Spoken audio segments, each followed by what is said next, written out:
We'll have the next question, inshallah.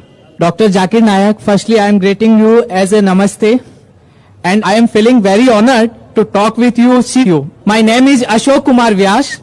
I belongs from Hindu Brahmin and living in Bada Bazaar.